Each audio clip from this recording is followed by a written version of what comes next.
Hey, welcome to Screen Rant, you beautiful Star Wars fans. I'm Greg Elliott, and we're only a few months away from Star Wars The Rise of Skywalker, the end of a saga that started a long time ago, 42 years to be exact, in a galaxy far away. But what's happened in the Star Wars timeline between The Last Jedi and The Rise of Skywalker? Well, that's exactly what I'm here to tell you.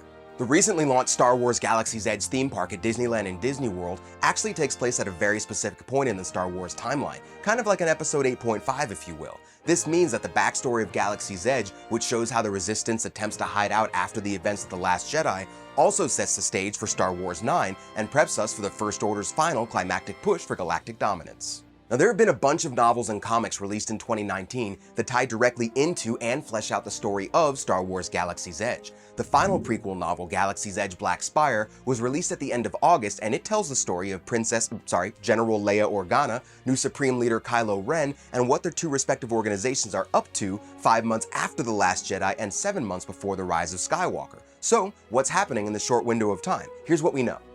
The Hosnian Cataclysm, which is what they're calling when Starkiller Base obliterated the 5 planets of the Hosnian system in The Force Awakens, left the Republic without its capital, its Senate, and most of its already small fleet. And here's the crazy thing. Even though the Resistance destroyed Starkiller Base, no one else in the galaxy actually seems to know. The First Order's propaganda machine is covering it up, and people are still scared to death of being obliterated, and the Resistance is too scattered to wage its own PR campaign. Kylo Ren and the First Order are still spreading across the galaxy and hunting the Resistance, which is attempting to set up a new headquarters in some hidden part of interstellar space. So this is basically the same setup we saw after A New Hope going into Empire Strikes Back, where the good guys have won, for now, but are pretty much just one small step away from total and utter defeat.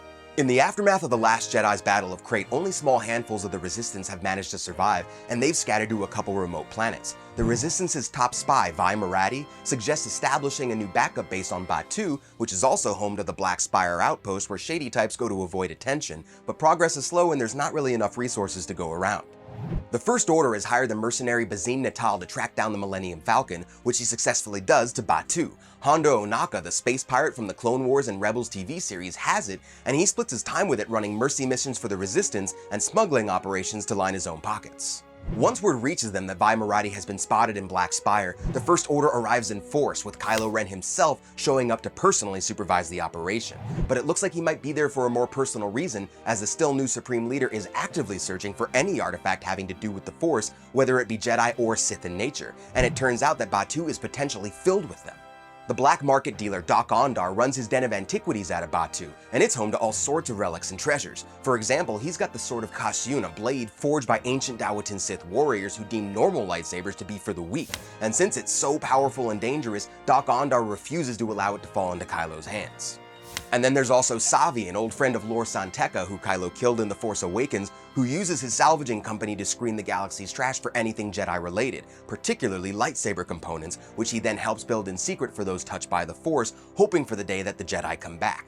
So while Ben Solo may think Batuu has what he's looking for, he's definitely walking into unfriendly territory and may have unknowingly bitten off a bit more than he can chew. We'll see how it all ends in December, and we'll keep you up to date here as we learn more. I'm Greg Elliott with Screen Rant, and may the Force be with you.